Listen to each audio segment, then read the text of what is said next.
The title that I was given for this evening is Difference and Unity, a Buddhist View. And it's following on in a series, so this is the fourth in our series. We began with our Siddhi and Vidya Saki, and they were having a conversation about what unites us and what divides us, thinking a bit about what groups we might belong to, what conditioning we might have, that kind of thing. Kula Priya talked to us about love and power, and explored a bit the difference between groups and spiritual communities, or ideally what spiritual communities are. And then last week, Arthur Siddhi looked at the Sangha's potential as a force for good in the world. So we've had those three explorations, and in a way this very much follows on from all of them, actually, in different ways. So difference and unity, what does that mean? Because that's two opposite meanings, surely, difference and unity. So I'm going to start, as often I do, with a quote from Bhante. This is from a seminar. So Bhante Sangharachita, the teacher, founder of our movement. And he says this, he says, featureless unity does not represent reality in the highest sense. Featureless unity does not represent reality in the highest sense. For Buddhism, reality is essentially, one might say, diversified. It is a unity in difference and a difference in unity. It is a unity in difference and a difference in unity. And I don't know about you, but I hear that statement and I just go, what? That doesn't make any sense. And I think that is often the way when someone is trying to describe reality, when someone's trying to describe things as they really are, a kind of reality that is in fact beyond words and concepts. When you try and do it with words, you end up with, well, you can't really do it, and you end up with paradoxes often that sort of hurt your head a bit. And we've seen in the previous series before this one, we looked at the images of the burning house and the jewel in the garment. And so what often happens is, you know, images or metaphors or myth can convey something in a different way for us to be able to relate to and connect to in a different way, and maybe bring us into a different understanding. And so Bhante, in that seminar, he goes on to talk about Indras Net. Now, for those of you who haven't come across Indras Net before, well, and indeed for those of you who have, it's a myth inherited actually from the Hindu tradition. And Indra is the king of the gods, and he lives in a truly beautiful, extraordinary palace in the heaven of the 33 gods. And Indra has in his possession many truly extraordinary, beautiful treasures. And one of those treasures is a net of jewels. It's a vast net of beautiful jewels of all different shapes, sizes and colours. And the extraordinary quality of this net is that always when I go to try and do this, I can't do it. Hang on a minute, let me read something. All jewels shine in each, and each shines in all. All jewels shine in each, and each shines in all. So you've got like one jewel, and it is reflected in all the jewels, every single jewel in that net. This jewel is reflected in, and all of the jewels in the net are reflected into each one jewel. And in the Avatamsaka Sutta, the Buddha likens the whole universe to Indra's net of jewels. You know, it's a universe full of phenomena of all shapes and sizes, sizes and brilliance. And from the viewpoint of the highest spiritual experience, everything in the universe, great or small, near or far, reflects everything else. This is Bhante. In a sense, contains one another. So Bhante says, you know, the world we think we know is turned upside down. So the world we think we know in terms of I'm a separate thing from that thing over there, from that person over there, everything is kind of a separate entity. That's completely flipped upside down with the image of Indra's net and all of that sort of deep connectedness. And in another quote from the scriptures, Bhante says, or he quotes this quote, each and every single grain of dust in the universe contains all the Buddha worlds of the 10 directions of space and the 3 periods of time. I'm going to say that again because it's a bit bonkers. Each and every single grain of dust in the universe contains all the Buddha worlds of the 10 directions of space and the 3 periods of time. And I just want to do a slight diversion, actually, because this description of Indra's net is in The Drama of Cosmic Enlightenment, which was the book we were looking at for the previous series. So this is one of Bhante's books, which is now out of print.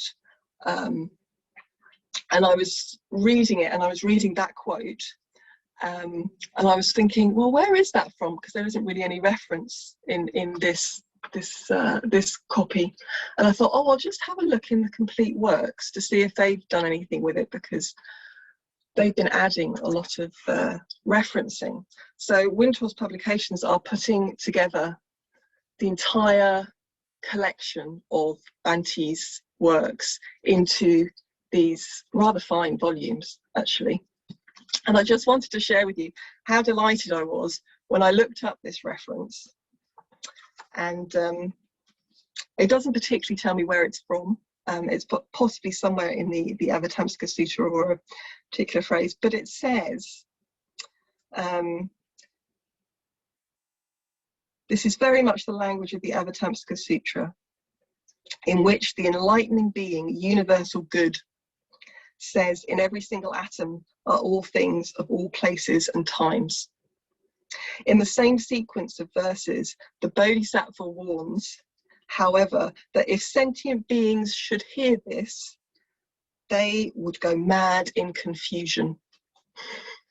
They would go mad in confusion. And that's certainly somewhat my experience when hearing these slightly crazy expressions.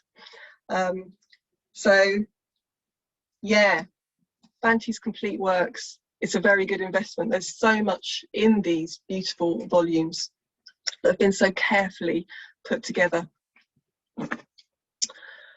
Okay. So we've got this beautiful image, this metaphor, and this vision of reality, of things as they really are, of everything deeply connected, interconnected. And I love it. You know, I love thinking about this image. In my mind, it's often a very sort of dark indigo background, and then you've got this extraordinary vision of all these jewels twinkling away, different colours, different sizes, different shapes, all reflecting into one another. It's so beautiful. And my everyday experience is not that. As so often in my experience of Buddhism, the vision is so beautiful. You know, the vision of reality, or however it's laid out, is so beautiful. And the path to it, the way of experiencing it more directly in my life, is hard work. It's practice. It's not just like, oh yeah, man, we're all one, but we're all different. It's not sort of like a notion that you can just sort of think about and you've got it. it really requires us, if we're going to realize this vision, we are really required to engage with practice. And actually, I think particularly in this case, but maybe in all cases, engage with each other. So in reflecting on how can my experience be more Indra's Net, how can I realize this this vision, how can I be more in line with reality, actually, how things really are? How can I more fully realize difference in unity and unity in difference? And a question that sort of came to me when I was reflecting about this was, well, what stops me? What stops me from realizing how things really are? Because, you know, it's kind of, it just is, that is how things are, but I'm not able to sort of be connected to it. And then the next question that came to me, which I think is a really key question, is how do I respond to difference? How do I respond to difference? And I think you can look at what constitutes difference in many ways. But for this evening, I'm just going to sort of focus on two different ways. So one would be the difference in our perceptions of people. How do we respond when people look differently from us? Maybe they behave differently, maybe they've got different customs, different backgrounds. How do we respond? And secondly, when people, or how are we when people have different opinions to us? Maybe they behave in a way that we don't like very much. We just don't like what they said or done. They want to do things differently to the way we want to do them. So I'm going to start with the second, and I'm going to come back to the first. In a way, they're both the same. What does happen when I encounter difference? Maybe someone's got a different opinion to me. Somebody wants to do something differently. Somebody behaves in a way that I don't like. Wants to do something I don't want to do. And I can, not always, but probably more often than not, if I'm honest, experience aversion and experience a real kind of, ooh, like I can kind of feel it physically, actually. It's like a contraction in my body.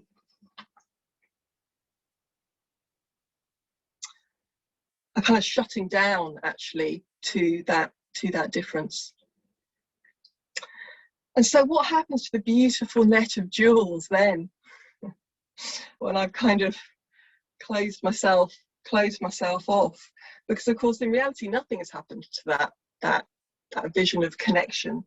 That's still there. It's still sort of true that I am deeply interconnected with everybody, but if I'm in that space of really kind of closing down and that space of aversion, then there's no way I can experience that beautiful net of jewels. In fact, I don't think I can even reflect, contemplate it. Like, you know, it becomes, I become shut off from that. Yes. And I think what happens is, you know, so yes, that it's always the case. I was talking to my dear friend, my preceptor, Kalyanadhi, about a few little things about this, and she said something which I must have heard before, but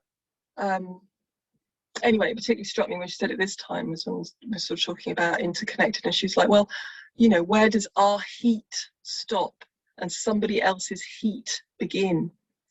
And that's, I mean, when you really start to think about that, that's quite extraordinary, because where is that boundary actually of our heat with other people? That's really stayed with me, is sort of just how sort of fundamentally connected we are. But in a state of aversion, I'm not in that zone. I'm not conscious of that really.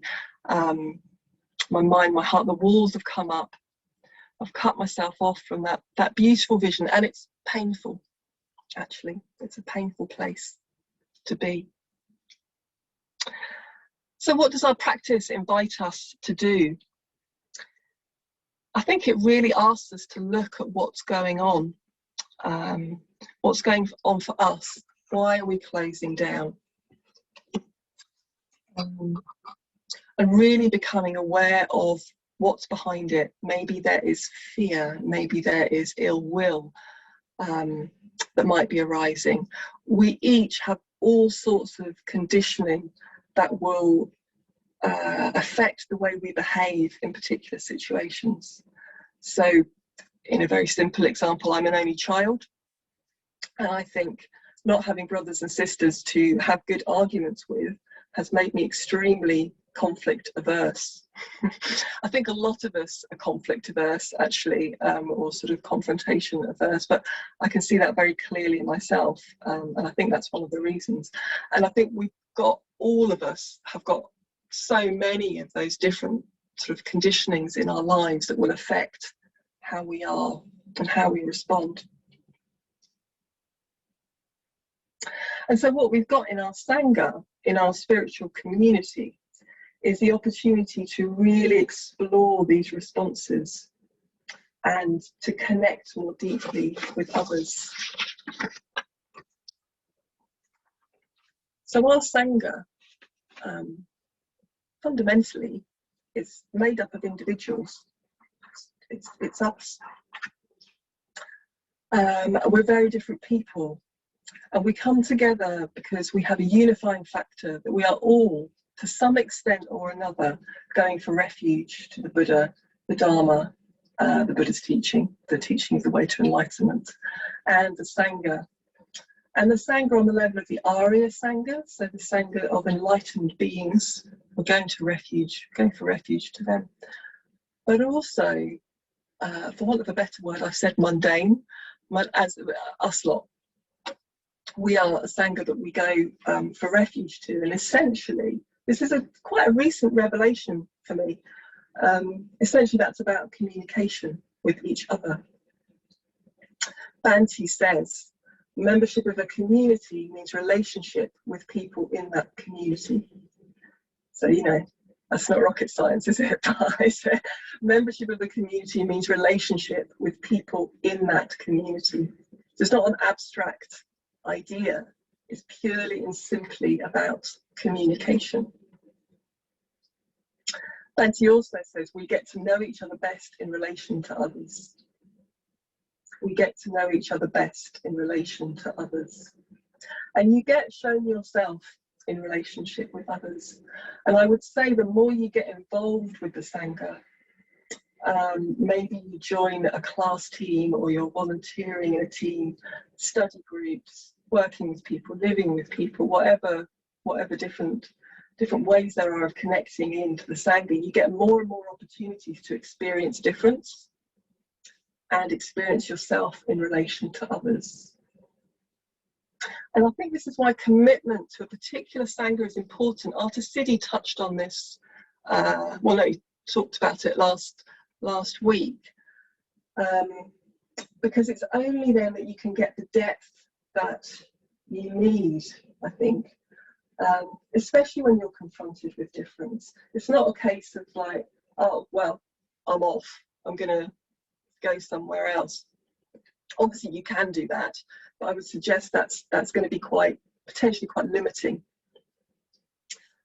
You really have to go deeper with people, and that's why it's so good to have a context where you're with the same people, even when you're finding them quite tricky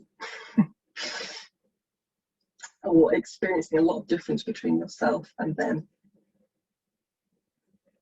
So you have to show yourself and see others more and more, and something alchemical happens in that, and you get a bit bigger.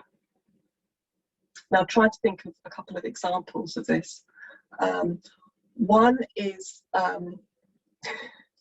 it makes me laugh because it's so mundane. It's so kind of everyday, but actually it really struck me as an example of how we can just go a bit deeper and explore things. So myself and Amra Chandra, who I live with, were in the kitchen washing up a few weeks ago. And it is so often in these sorts of settings that these things come up, actually. You know, it's not the big, necessarily the big projects or anything like that, but it's the washing up.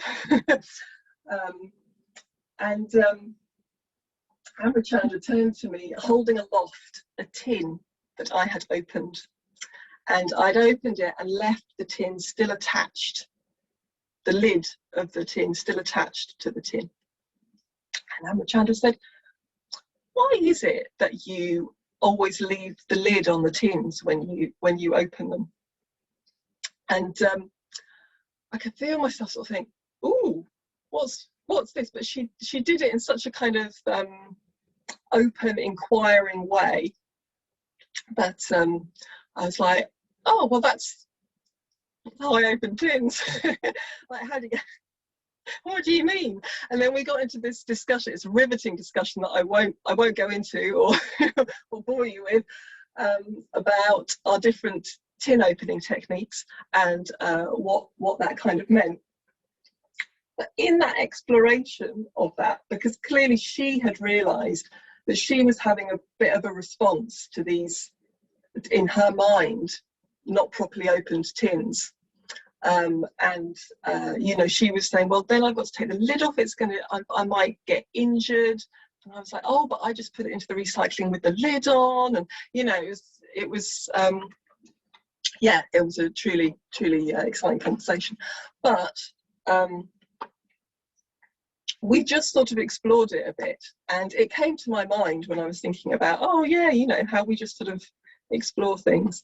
And I think there's one key thing was, you know, she didn't turn around with that tin and say, for goodness sake, Kalyanadhi, could you just open the tins properly? Which would have resulted in a very different response from me.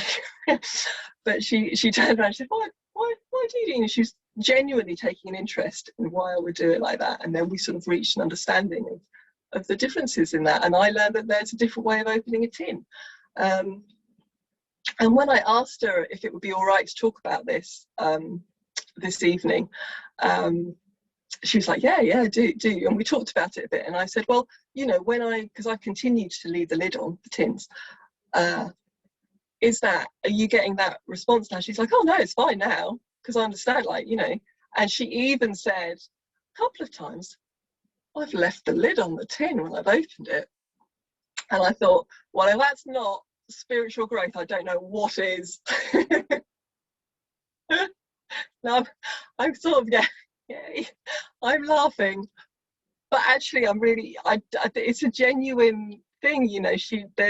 We both have a different perspective on things, a bit of a bigger perspective on things, and you can apply that in all sorts of different situations. And I do find, like, I experience sort of encounter difference so often, and I have a reaction, an aversive reaction to it so often. You know, I go as far as to say multiple times a day, actually. And it's such a practice, and it's the richest practice I possibly have, of just turning towards that experience. So it's a bit of a pause in feeling that contraction of, like, oh, this is happening and I don't like it. And then listening and being interested in what's going on, both for myself and, if it's involving another person, the other person. And I think that's exactly what Amrachandra did at the sink that evening. I just find that exploring those differences with people enables our connection to go deeper, so that actually I become more connected with people. Through the difference, I become more connected with people. And somebody who I find particularly inspiring in this way, and who I find myself able to explore my reactions more and more fully, is Virya Joshi. So Virya Joshi and I work together, and she's actually got so sort of in tune with me now that if I'm having a bit of a, bit of a reactivity, she'll just turn to me and go, Kalyanadhi, do we need to talk about something? Are you all right? What's happened? And I go, oh, and then we'll be able to talk about it. But my experience of that has just been that going into those differences has connected us more and more. And it's like a sort of a unity. Unity doesn't sound quite right. I'm sort of trying to use the language of the sort of title of the talk, but there's a deeper and deeper connection, and I can be more and more myself, and actually kind of come from more of a genuine voice of myself, and I understand more and more whoever I'm exploring that difference with. I understand them more and more, and I think they become a bit more genuine themselves as well. And the other thing that I was reflecting about and I was thinking about this particularly in regard to Virya Joshi, is I just so admire her fearless communication. The quality she has of fearless communication is extraordinary. She will just go there. And somebody said to me years ago, if you see a quality in somebody, it means that you have it in yourself. You just haven't maybe necessarily fully realized it or developed it. But if you, in order to recognize something, you to resonate with it, you have to have it in yourself to be able to resonate with it. And I think something in that connection with Virya Joshi and that ability to sort of explore that has allowed me to develop my own fearless communication more and more in my own particular way. And it made me think of Indras Net and the reflections between each jewel. So if you think of yourself as this little jewel, and then there's this sort of this quality in the Virya Joshi jewel, for as I'm saying, and that quality in me, and they're interconnected, and they're the same but they're not. And at this point I can't articulate it very well, and language goes askew, but I was just thinking about that, and we're just connected in that way to everybody, which is an extraordinary thing. It's an extraordinary thing. Okay, so I think in this way, with our shared vision, our shared practices, it's not about becoming the same. It's not about a featureless unity, as Bantu was talking about. It's not about having the same perspectives or the same ideas. Far from it. I think what happens is we become more ourselves by exploring and really seeing others and ourselves in the Sangha. And we're supporting each other to evolve and grow. And we're supporting each other to evolve and grow more into true individuals. Kula Priya was talking about true individuals. Just being our true diverse selves. Our true diverse selves. And there's another image sort of used similarly to Indras Net of lights. So just different coloured beams of lights, and they're all intersecting with each other. But what I love about this image is that even though there's intersection, nothing's being stopped. Everything's free to flow and shine through in the interconnectedness. And we need to be free to be our diverse selves, and we need to allow each other to be free, to sort of not be in each other's encourages each other, I think, to be ourselves.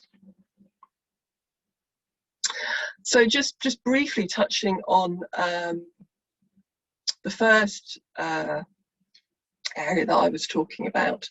So Subhuti speaking at the Youth Convention in India in 2020, and he's saying understanding diversity brings unity, really listening to each other. Unity begins to emerge, getting to know each other, becoming friends. You know, it's that simple in a way. And particularly across all perceived barriers of class or race, sexual orientation, anything that we can kind of see as different from us.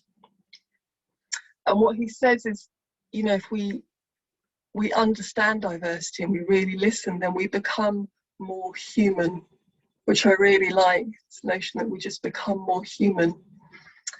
And it's vital that our Sangha is open to all. And I just, you know, my experience in the foyer, I just thought I'd share a bit of that. So at the Cambridge Buddhist Centre foyer, remember that guy? One day we'll get back there. Some of you may never have even been there. So it'd be very nice to see you in it when we are back. But it's a place where everyone mills around in between classes or at the beginning of classes.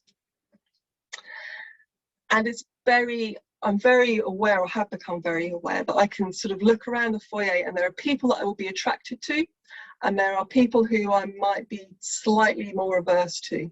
It will be quite unconscious often, maybe quite subtle, but it will be around people who look similar to me and people who maybe look a bit different to me, and I'll be sort of like, ooh. And I make it a really conscious practice to talk to people that maybe I don't feel 100% comfortable stepping towards. And so often in that scenario, you have a really interesting conversation. Difference is fascinating. I mean, a bit like a jewel, different, you know, looking at a jewel, they're kind of fascinating, all those different qualities and facets. Difference is fascinating, and there will be things that you have in common that surprise you.